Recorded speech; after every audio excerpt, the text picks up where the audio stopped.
ज्ञान गंगा गीता दर्शन।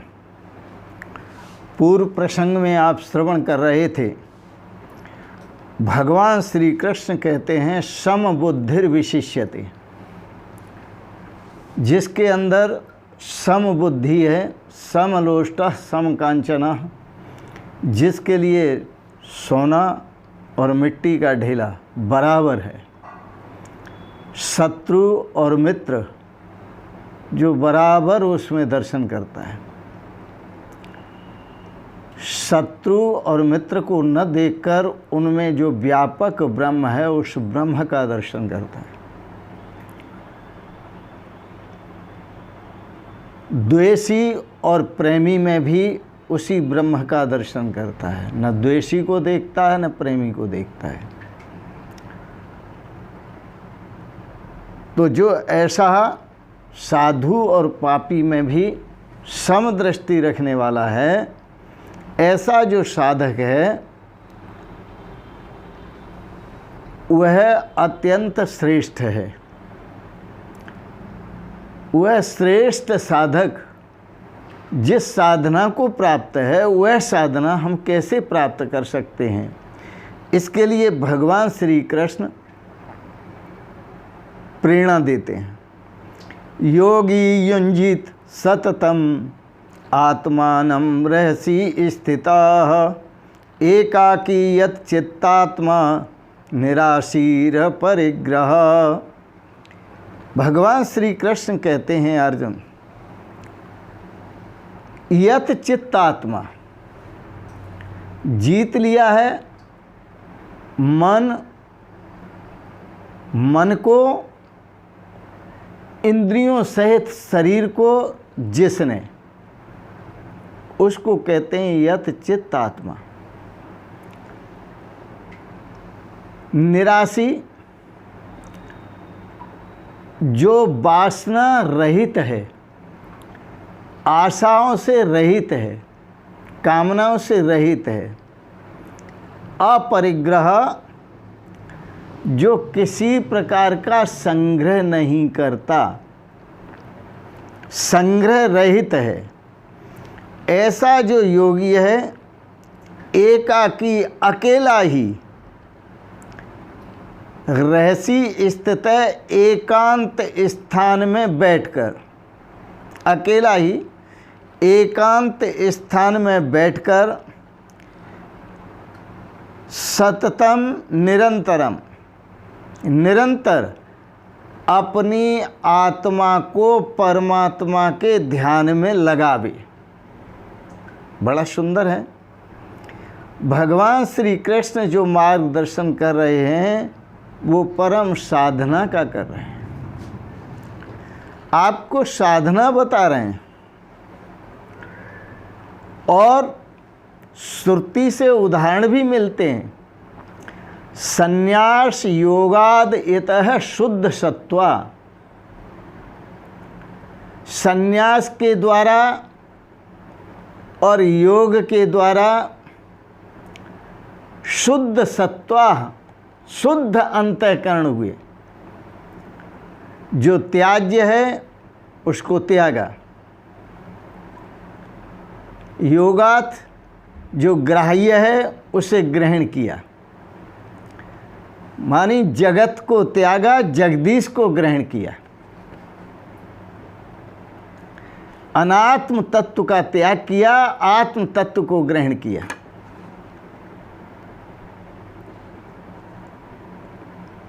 देह को त्यागा, देही को, आत्मा को ग्रहण किया। शरीर को त्यागा, शरीरी को ग्रहण किया।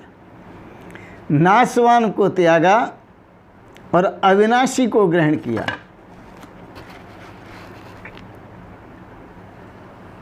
ऐसे जो योगी हैं, उन योगियों की बात भगवान श्री कृष्ण कहते हैं। ऐसे योगी ध्यानम एकाकिनाम, अकेले ही बैठकर ध्यान लगाते हैं। वह योगी अकेले में ही मस्त रहते हैं, अकेले में ही आनंदित रहते हैं। अकेलेपन का आनंद बिल्कुल अलग ही है। संसार का जो आनंद है वो है मिलने और बिछुड़ने वाला है। उसकी जो मस्ती है संसार के आनंद की, वो चढ़ने और उतरने वाली है। परंतु यह जो आत्मा अपनी आत्मा को निरंतर परमात्मा के ध्यान में लगावे और परमात्मा के ध्यान में लगकर जब एक हो जाते हैं तो उसकी जो मस्ती होती है वो फिर चढ़ जाती है, उतरती नहीं। बाहर के नशों की मस्ती क्षणिक होती है, बाहर के नशे जो भी करते हैं उसकी जो मस्ती चढ़ती है वो उतर जाती है, चढ़ चढ़कर उतरती है। लेकिन यह जो मस्ती है अंतर आत्म स्वरूप की, आत्मा को परमात्मा के ध्यान में लगाने से जो मस्ती प्राप्त होती है वो चढ़ तो जाती है लेकिन उतरती नहीं।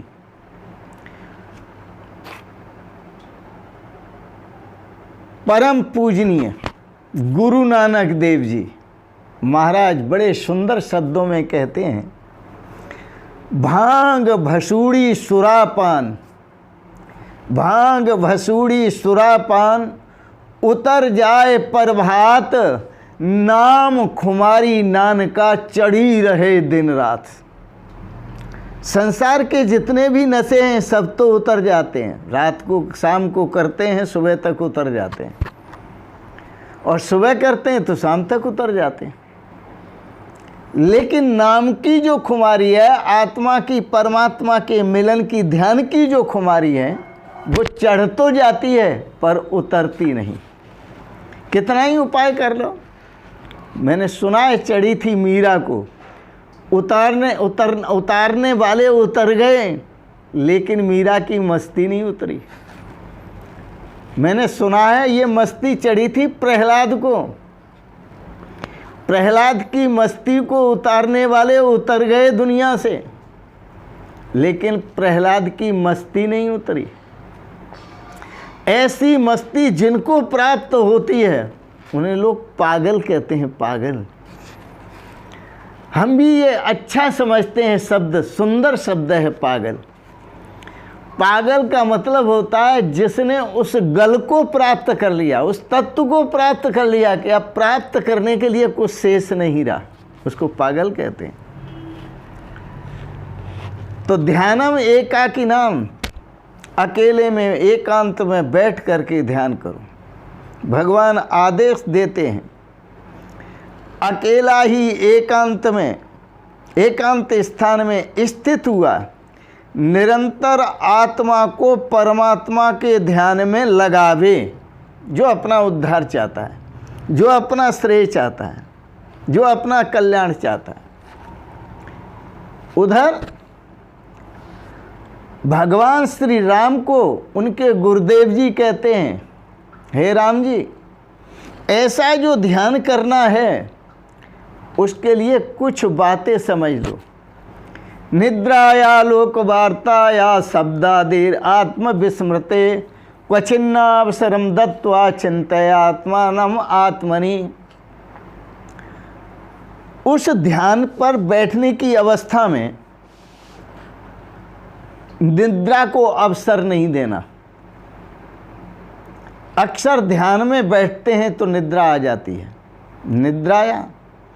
दूसरा शब्द प्रयोग किया लोक वार्ताया। जब प्रभु के ध्यान में बैठते हैं तो दुनिया की लोक की जो बातें हैं तरह तरह की वो भी दिमाग में आती हैं, बोले उनको भी स्थान नहीं देना। निद्राया लोक वार्ताया शब्दादेर, और शब्दादि जो विषय हैं भोगे हुए उनका जो स्वाद, उनका जो आनंद है वो दिमाग में आ जाता है। गुरुदेव भगवान कहते हैं, हे राम जी, इनको क्वचिन्ना अवसरम दत्वा, निद्रा को, लोक की बातों को और शब्दादि विषयों को कहीं भी अवसर मत दो, और इन सबको अवसर न देते हुए अपनी आत्मा को परमात्मा के ध्यान में लगाओ। बड़ा सुंदर है।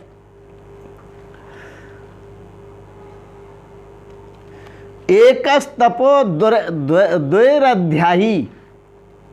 शास्त्र में ऐसा कहा है, यदि तप करना हो, ध्यान करना हो तो अकेले करो, और यदि शास्त्र का अध्ययन करना है तो द्वैर अध्यायी, दो मिलकर के अध्ययन करो। मैं आपको कुछ विशेष बातें ध्यान की बताना चाहता हूं और बता रहा हूं आपको, जो वेद में बताई गई हैं। पहली बात, एकांत वासः, अधिक से अधिक एकांत वास करो ध्यान के लिए। यदि ध्यान में जाना चाहते हैं, अपनी आत्मा को परमात्मा के ध्यान में सही मायने में लगाना चाहते हैं, तो पहला कदम उठाओ एकांत वासः। और दूसरा कदम है लघु भोजन आदि।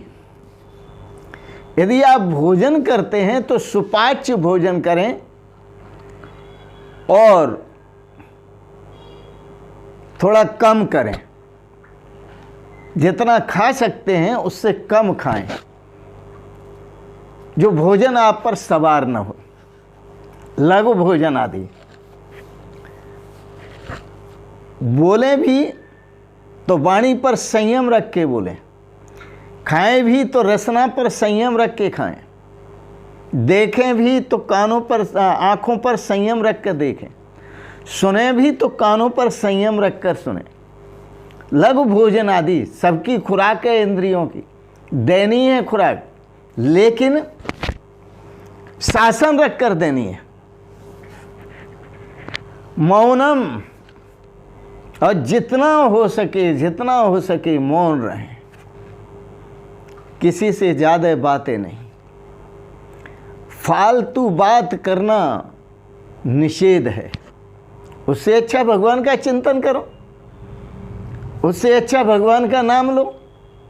क्यों अपना समय व्यर्थ गंवाते हो? मौनम, निराशा और किसी से भी कोई आशा न रखो, आशा रहित हो जाओ।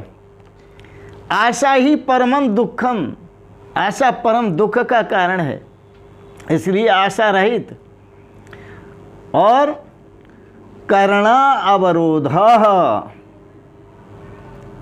करणा अवरोध, इंद्रियों का निग्रह करो, संयम करो, और इन सब का अवरोध करके, संयम करके, मुनेरसोः संयमनम सडेते चित्त प्रसादम। ये जो 6 साधन हैं, क्योंकि इन पर संयम करते हुए फिर आत्मा को परमात्मा के ध्यान में जब लगाते हैं तो रस मिलता है। मुने रसम, मुनि जी को, जो मननशील पुरुष है, उसको रस प्राप्त होता है। चित्त प्रसादम, और भगवत प्राप्ति से चित्त में प्रसन्नता प्राप्त होती है, सब दुख दूर हो जाते हैं।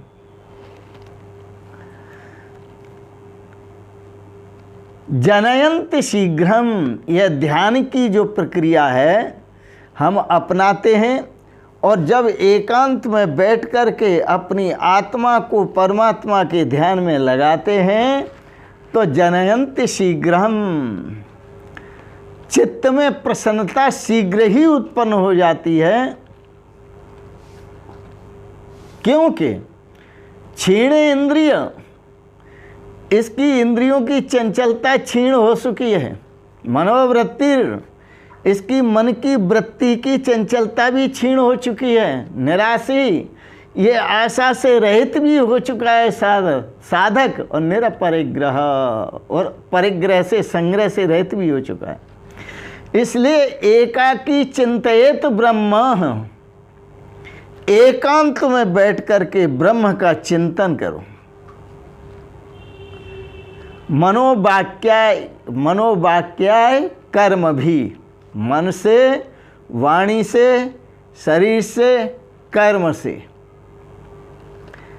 केवल परमात्मा का चिंतन करो। इसी में श्रेय है, और इसी में सौभाग्य है, और इसी में कल्याण है। बड़ा सुंदर है। अपेक्षा सर्वभूतानां एतावत् भिक्षु लक्षणम।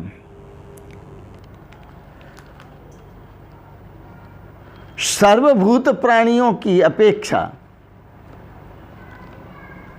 करना नहीं है, सर्वभूत प्राणियों की उपेक्षा करनी है।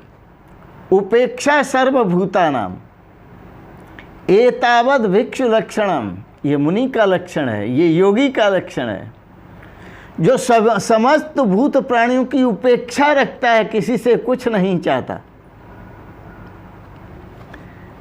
यह संत का लक्षण है, सन्यासी का लक्षण है। दृश्यम ही अदृश्यताम नीत्वा, क्योंकि उसने दृश्य को अदृश्य में लीन कर दिया, नाशवान को अविनाशी में लीन कर दिया।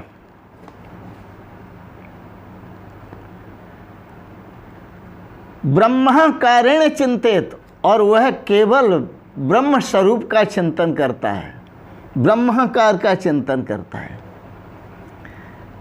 उसकी अवस्था वह है कि जिस अवस्था में वह ब्रह्म से भिन्न, परमात्मा से भिन्न, प्रभु राम से भिन्न, भगवान हरि से भिन्न, वासुदेव से भिन्न, न अन्यत पश्यति, वो अन्य कुछ नहीं देखता, न अन्य शृणोति, प्रभु के अलावा कुछ सुनता ही नहीं, न अन्यत विजानाति, और प्रभु से भिन्न अन्य कुछ जानता ही नहीं है।